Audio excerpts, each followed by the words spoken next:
নমস্কার দর্শক বন্ধুরা, আপনাদের সকলকে জানাই এই চ্যানেলে অনেক অনেক সুস্বাগতম। এই চ্যানেলের আজকের এই ভিডিওর উদ্দেশ্য হলো এবছর 2025-এর অক্ষয় তৃতীয়া দিনক্ষণ শুভতিথি এবং তার সম্পর্কিত আরও কিছু গুরুত্বপূর্ণ আলোচনা। সেই দিন কি কি করতে হবে সেই সম্পর্কিত পুরো কথা আপনাদের সাথে তুলে ধরব। হিন্দু ধর্মে প্রায় সারা বছরই নানা উৎসব চলতে থাকে, যার মধ্যে একটি গুরুত্বপূর্ণ উৎসব কিন্তু হলো এই অক্ষয় তৃতীয়া। বৈশাখ মাসের শুক্লপক্ষের তৃতীয়া তিথিতে অক্ষয় তৃতীয়ার উৎসব পালন করা হয়। বিশ্বাস অনুযায়ী যে কোনো কাজ সম্পন্ন করার জন্য এই দিনটি অত্যন্ত শুভ বলে মনে করা হয়। লক্ষ্মী নারায়ণের আরাধনা এবং নতুন জিনিসপত্র কেনার মাধ্যমে এই দিনটিকে উদযাপিত করা হয়।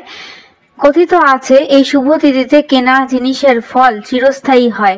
বিশেষ করে এই দিন তো শুভভাবেই সোনা কেনার রীতি রয়েছে। 2025-এর অক্ষয় তৃতীয়া দিনটি পড়েছে আগামী 30শে এপ্রিল, বাংলার 16ই বৈশাখ অক্ষয় তৃতীয়ার শুভতিথি। তৃতীয়ার তিথিটি থাকবে 29শে এপ্রিল সন্ধ্যা 8টা 22 মিনিট 56 থেকে শুরু করে 30শে এপ্রিল সন্ধ্যা 6টা 10 মিনিট থেকে অবধি থাকবে এই তৃতীয়া তিথিটি। সোনা কেনার শুভ সময় হলো 30শে এপ্রিল সকাল 5টা 41 মিনিট থেকে শুরু করে দুপুরবেলা 2টো 12 মিনিট পর্যন্ত সোনা কেনার শুভ সময়টা থাকবে। অক্ষয় তৃতীয়ার রীতিনীতি গুলো জেনে নিই চলুন। সংস্কৃত মতামত অনুসারে অক্ষয় কথাটির অর্থ হলো যার কোনো ক্ষয় নেই, অর্থাৎ যে কখনো শেষ হয় না। তাই মনে করা হয় অক্ষয় তৃতীয়ায় করা কোনো কাজ অক্ষয় থাকে চিরকাল। সেই সঙ্গে শাস্ত্র মতে অক্ষয় তৃতীয়া সুখ প্রদানকারী এবং পাপ নাশকারী একটি তিথি। অক্ষয় তৃতীয়ার দিন ব্যবসায়ীরা লক্ষ্মী গণেশের পুজো আয়োজন করে থাকেন। অনেক দোকানে এই দিন হালখাতাও হয়ে থাকে। শুধু দোকান নয়, অনেক বাড়িতেও পুজো হয় এই অক্ষয় তৃতীয়ার।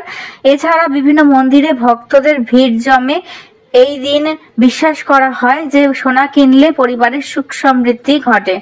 অক্ষয় তৃতীয়ায় এমন কাজ করুন যার জন্য আপনার পুণ্য অর্জন হবে।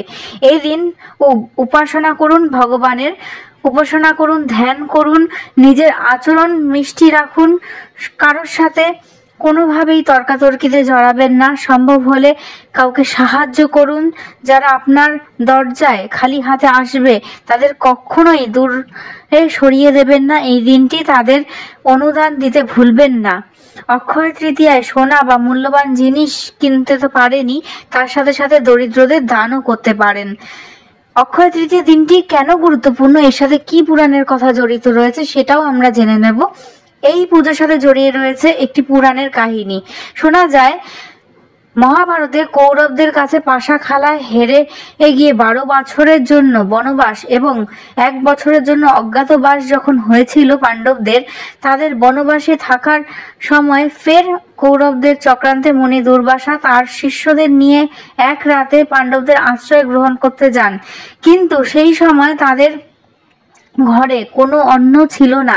ক্ষুধার্ত মুনি দুর্বাসা অভিশাপ দেবেন ভেবে ভয় পাণ্ডব এবং দ্রৌপদী ঠিক সেই সময় শ্রীকৃষ্ণর কাছে এসে হাড়ির তলায় রেখে একটি মাত্র চালের দানা খেয়ে নেন এবং অবাক করা বিষয় তাতেই পেট ভরে যায় দুর্বাসা এবং তার শিষ্যদের।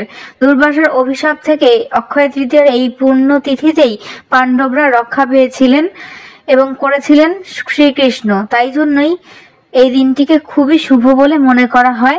আবার অন্য একটি চলতি পৌরাণিক কথা অনুযায়ী বিষ্ণুর নবম অবতার কৃষ্ণ দাপর যুগে জন্মগ্রহণ করেন মর্তে। তার সুদামা নামে একটি দরিদ্র ব্রাহ্মণ বন্ধু ছিলেন।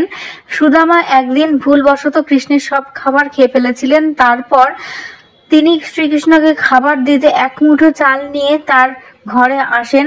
তাকে খাওয়ানোর জন্য বন্ধু সুদামার এই আচরণ মুগ্ধ করেছিল শ্রীকৃষ্ণকে।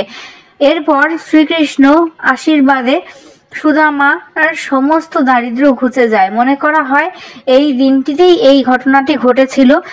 সেদিন বৈশাখে এ মাসের শুক্লপক্ষে তৃতীয়া তিথিটি ছিল, তাই জন্যই এই দিনটি বিশেষ শুভ।